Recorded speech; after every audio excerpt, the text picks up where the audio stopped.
اللہ کے رسول صلی اللہ علیہ وسلم کے بعد اب تک کی بات کر رہا ہوں، آج سے کوئی بلکہ 50 سال پہلے کی بات میں کرتا ہوں، جو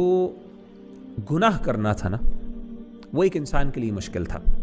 اور گناہ کے لیے وسائل بھی درکار ہوتے تھے، اور گناہ کے لیے انسان کو محنت اور جدوجہد بھی کرنی پڑتی تھی، جس کی وجہ سے بہت سے لوگ گناہ سے بچے رہتے تھے۔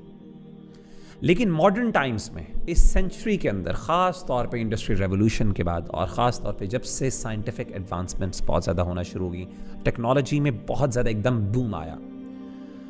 تو اس ٹیکنالوجی کے بوم کے بعد اب گناہ کرنا ایک بندے کے لیے یا نافرمانی اللہ کی وہ بہت آسان ہو گئی۔ شیطان کی کوشش، اور اس نے اس کو انسان کو اس طرف لگایا۔ پورنوگرافی ایک بہت بڑی چیز ہے، پھر اسی طریقے سے غیبت، یہ سارے گناہ آج ہم موبائل فون کے تھرو آرام سے بیٹھے بیٹھے چھپ کے کسی کو بغیر بتائیے کر سکتے ہیں، ٹھیک ہے۔ اسی طریقے سے اپوزٹ جینڈر کے ساتھ انٹریکشن، غلط چیزوں میں پڑھنا، ملوث ہونا، یہ ساری چیزیں اب بہت ایزیلی ہم چھپ کے کر سکتے ہیں۔ تو گناہ اتنا عام ہو گیا ہے، الاعلان فحاشی اور عریانی، کہ اللہ معاف کرے جو کام ہو رہے ہیں۔ فیملیز بیٹھی ہوتی ہیں اور آپ کے سامنے موویز کے اندر کیا کیا کچھ دکھایا جا رہا ہوتا ہے، پیرنٹس کو پتہ ہے، پیرنٹس کو خود پتہ ہے کہ بچے کن اللہ معاف کرے برائیوں کے اندر کا ارتکاب کر رہے ہیں۔ اسموکنگ کتنی عام ہو گئی ہے، اسی طریقے سے الیاذ باللہ ڈیٹنگ کلچر جو اتنا زیادہ عام ہو گیا، یہ سارے کام اب اتنے عام ہو گئے ہیں۔ تو اب اس لمحے میں ایک بندہ یا ایک طالب علم اپنے آپ کو کس طرح گناہ سے بچا سکتا ہے؟ وہ اسی طرح بچا سکتا ہے کہ جب تک کہ اس کے ذہن میں یہ شعور اور احساس نہیں ہے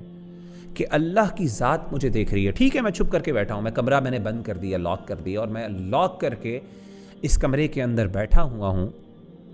مجھے کوئی دیکھنے والا نہیں، لیکن اس کو اگر یہ خیال ہے کہ اللہ کی ذات مجھے دیکھ رہی ہے اور اس کو اس بات کا شعور ہے، تو یہی واحد چیز ہے جو ان ٹائمز میں اس کو روک سکتی ہے اس گناہ سے۔ اب تو پیرنٹس بھی بیچارے نہیں روک سکتے، ٹھیک ہے نا۔ پیرنٹس کو کیا پتا کہ آپ موبائل فون میں کیا کر رہے ہیں، آپ بیڈ روم میں ہیں، کمرے کے اندر ہیں، باتھ روم میں لے گئے ہیں، کیا کر رہے ہیں، نو ون نوز اباؤٹ اٹ، ٹھیک ہے۔ آپ باہر جا کے یوز کر رہے ہیں، تو آپ کے پاس اپنے گناہ کو چھپانے کے بہت سے میڈیمز اور وسائل موجود ہیں۔ تو اس صورت میں مراقبہ، اللہ کا خوف اور اللہ کی خشیت، اور خاص طور پہ اس بات کا شعور کہ اللہ مجھے دیکھ رہا ہے، یہ انسان کو گناہ سے روک سکتی ہے۔